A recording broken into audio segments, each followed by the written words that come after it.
हल्द्वानी में बृहस्पतिवार को कांग्रेस के कई दिग्गज नेताओं का जमावड़ा देखने को मिला। हल्द्वानी में दरअसल कांग्रेस पार्टी ने स्वराज भवन में राजभवन घेराव को लेकर एक अहम बैठक आयोजित की। बैठक में नेता प्रतिपक्ष यशपाल आर्य, पूर्व प्रदेश अध्यक्ष करण महरा, पूर्व प्रदेश अध्यक्ष प्रीतम सिंह पंवार, किच्छा विधायक तिलकराज बेहड़, कई पूर्व विधायक और वर्तमान विधायक मौजूद रहे। पार्टी के कई जिलाध्यक्ष भी इस बैठक में मौजूद रहे। बैठक में 16 फरवरी को देहरादून में प्रस्तावित राजभवन घेराव के कार्यक्रम को लेकर रणनीति तैयार की गई और उस पर विस्तृत चर्चा भी की गई। नेताओं ने कार्यकर्ताओं से अधिक संख्या में देहरादून पहुंचने का आह्वान किया। इसके साथ ही इस दौरान पूर्व प्रदेश अध्यक्ष प्रीतम सिंह पंवार ने कहा कि कांग्रेस ने 16 फरवरी को राजभवन घेराव का जो कार्यक्रम रखा है उसमें सरकार की जो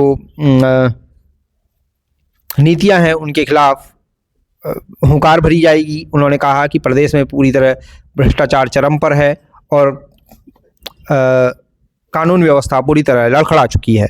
उन्होंने कहा कि सरकार जनहित के मुद्दों की अनदेखी कर रही है और उनसे लगातार मुंह मोड़ रही है। बकौल प्रीतम सिंह पंवार, वर्तमान में महिलाओं के प्रति बढ़ते अपराध को लेकर प्रदेश पहले नंबर पर है। कांग्रेस नेताओं ने एकजुट होकर राजभवन घेराव के लिए सरकार के खिलाफ हल्ला बोलने का आह्वान किया। बैठक में संगठन को मजबूत करने और आंदोलन को व्यापक रूप देने को लेकर भी विस्तृत चर्चा की गई। देखिए, ना भूतो ना भविष्य, ऐसा प्रदर्शन देहरादून में होने वाला है। आज तक जो आप लोगों ने देखा नहीं होगा, उससे भारी संख्या वहाँ पे देहरादून पहुँचने वाली है और सरकार को हिलाने का और जनता का जो अपार दर्द है उसका इजहार बयान करने के लिए हम सब लोग वहाँ पहुँचे। भारी तादाद में लोग पहुँच रहे हैं। सारे नेता हमारे वरिष्ठ जो हैं सब एकजुट हैं और मैं धन्यवाद देता हूँ एआईसीसी को और पीसीसी को। उन्होंने माननीय हमारे सबके नेता प्रीतम सिंह जी को इसका संयोजक बनाया है और जिस प्रकार से हम तैयारियाँ देख रहे हैं उससे भव्यता में कोई संदेह किसी को नहीं होना चाहिए। और जो जंगल राज इस सरकार का है, चाहे ध्वस्त कानून व्यवस्था हो, देहरादून में 4 मर्डर हो गए, हल्द्वानी में लगातार मर्डर हो रहे हैं, असुरक्षा का एक वातावरण है, महिला सुरक्षा की हम बात करें, इन सब पैमानों पर सरकार, रोजगार हो, चिकित्सा हो, इन पे तो फेल थी, इन पैमानों पे भी फेल हो चुकी है। आम जनमानस की जो जिंदगी है वो खतरे में सरकार के संरक्षण में। राष्ट्रीय नेतृत्व ने निर्णय लिया है कि हम उत्तराखंड राज्य के अंदर सरकार को घेरने का काम करें। सरकार जिस तरीके से काम कर रही है उससे आम जन जो है त्रस्त है। आप देख लीजिए, कानून व्यवस्था पूरी तरीके से ध्वस्त है, इस पर सरकार मौन है। भ्रष्टाचार चरम पर है, इस पर भी धामी सरकार मौन है। नौजवान सड़कों में है, किसान आत्महत्या कर रहा है, किसान सड़कों पर है, इसमें भी सत्ता में बैठे हुए लोग मौन है। महंगाई अपने चरम पर है। खनन माफिया, शराब माफिया, भू माफिया सरकार को चलाने का काम कर रहे हैं। पर्वतीय क्षेत्र में जंगली जानवरों के भय से आम आदमी का जीना दुर्लभ हो गया है। तो पूरे प्रदेश के अंदर हाहाकार है और सत्ता में बैठे हुए लोग इस बात को लेकर के निश्चित रूप से चिंतित है कि जहां एक ओर आमजन सरकार के खिलाफ कमर कस करके खड़े होने का काम कर रहा है, वहीं दूसरी ओर सत्ता पक्ष में इतना टकराव है कि सरकार को ये डर लग रहा है कि किसी भी क्षण जो है मुख्यमंत्री बदला जा सकता है। ये स्थिति है। इसीलिए आज मैं हल्द्वानी आया और अपने कांग्रेस के साथियों से ये बात कही कि इस कूच में आप और आमजन अधिक से अधिक संख्या में सहभागिता करने का काम करें। और जिस तरीके से हमारे साथियों ने अपनी बात कही, मैं कह सकता हूं कि 16 फरवरी को ऐतिहासिक राजभवन कूच होगा। सरकार की सरपरस्ती में, सरकार के संरक्षण में जो अपराधी हैं, माफिया हैं, वो बेलगाम हो चुके हैं। डर भय खत्म हो चुका है और एक लगातार एक गठजोड़ बन चुका है अपराधियों का और प्रशासन का, और सरकार का संरक्षण है। भ्रष्टाचार सारी सीमाएं ध्वस्त हो चुकी है।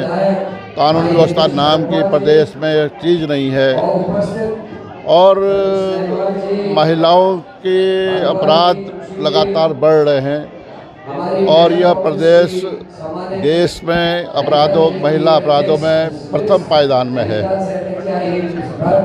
जो पहाड़ों की दशा बदतर हो चुकी है, विद्यालय भवनहीन है या अध्यापक विहीन है, शिक्षा का स्तर निरंतर गिरते जा रहा है और जो अस्पताल हैं, चिकित्सालय हैं, वो रेफरल सेंटर बन चुके हैं।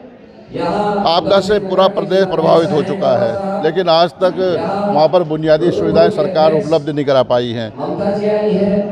धराली जैसा, मैं बार बार इस बात को कह रहा हूँ, धराली में जो वहाँ पर आपदा से जो भारी नुकसान हुआ है, जान माल का नुकसान हुआ है। कर्नल कोठियाल का मैं उल्लेख करना चाहूँगा कि कर्नल कोठियाल ने कहा कि आज भी 147 और 40 ज़मीन के अंदर हैं, जमी दोज हैं, लेकिन सरकार सुध लेने को तैयार नहीं है। किसान परेशान है। जो हमारे कल्याणकारी कार्यक्रम थे, योजनाएं थी, जो दलित हैं, अनुसूचित जाति के लोग हैं, जनजाति के लोग हैं, पिछड़ा वर्ग है, अल्पसंख्यक वर्ग है, उन योजनाओं को समाप्त कर दिया गया है और भ्रष्टाचार, हर क्षेत्र में भ्रष्टाचार पनप रहा है। विकास प्राधिकरण लूट का एक जरिया बन चुका है। अवैध खनन लगातार जारी है। इन तमाम मुद्दे हैं। इन मुद्दों को लेकर हम राजभवन का घेराव करेंगे और ये घेराव भारतीय जनता पार्टी सरकार की चूलों को हिला देगा और निश्चित रूप से ये शुरुआत हो चुकी है। भाजपा के पतन की शुरुआत हो जाएगी।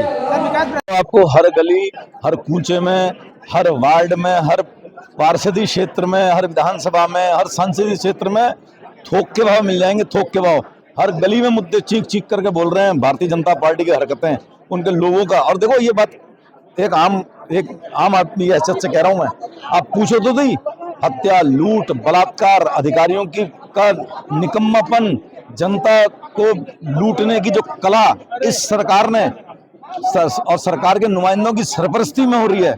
हर जगह घूसखोरी, भ्रष्टाचार चरम पर है, उन पर कोई लगाम नहीं है।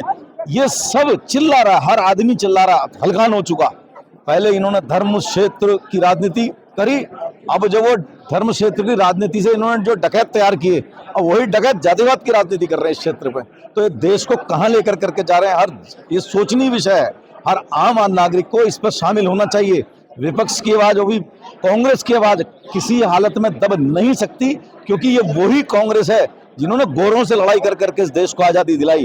कालांतर में हम थोड़ा सा नीचे जरूर हैं, लेकिन हमारे विचार इस देश की बुनियाद हैं और इसलिए हर किसी व्यक्ति को सोचना चाहिए, जो आज प्रदेश के अंदर हो रहा है, जो लूटखोरी हो रही है, उसका प्रतिकार करना चाहिए। अन्यथा ये स्टेट को तो लूट खा जाएंगे। ये जमीन भूमि माफिया बन गए सारे नेता अधिकारी। हर जिले के अंदर 2 से 3 अधिकारी ऐसे बैठे हैं जो डायरेक्ट खींच रहे हैं, जनता से पैसा लूट रहे हैं और सीधे देहरादून दे के आ रहे हैं। ये डबल और सिंगल इंजन की सरकार ने 2 तरफ से लूटा है। एक जो यहाँ से पैसा पहुंचाया जा रहा है दिल्ली, अब वो कहां से आएगा पैसा? 100% जनता से लूटा जा रहा है, 90 वहां दे, 10 अपनी जेब में, और जनता हलकान है। कुछ बोलो तो धर्म का मुद्दा ला करके उसको ढांपने की कोशिश करते हैं। इसको बंद करना होना चाहिए।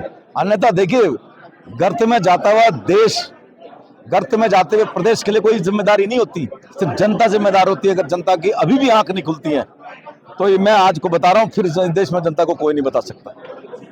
कि हम सत्ता परिवर्तन की रैली के रूप में इसको देख रहे हैं और जिस तरीके से आज काश्तकार किसान परेशान है, व्यापारी परेशान है, महिला अपराध में हम आज 9 हिमालय राज्यों में पहले स्थान पर चले गए। आखिर कितनी अंकिता भंडारी के अलावा ममता जोशी बहुगुणा, पिंकी, संतरेसा की वो दलित बच्ची 14 साल की, उसके अलावा ISBT में 13 साल की बच्ची का बलात्कार, नैनीताल में बलात्कार, चंपावत में बलात्कार और सल्ट में बलात्कार, और ये सारी जो बेटियां हैं, ये इसमें कहीं ना कहीं बीजेपी के लोग संलिप्त हैं। तो ये आखिर धामी कर क्या रहा है, डबल इंजन कर क्या रहा है? आपदा आ रही है, पैसे की घोषणा हो रही, 1 रुपया अभी ये 4-5 महीने हो गया आपदा को आए हुए, 1 रुपया नहीं आया है। डबल इंजन 1200 करोड़ की कुल घोषणा करता है और हमारा छोटा इंजन जो है 900 कुछ करोड़ रुपया एडवर्टीजमेंट में खर्च करता है, धाकड़ धामी बनने में।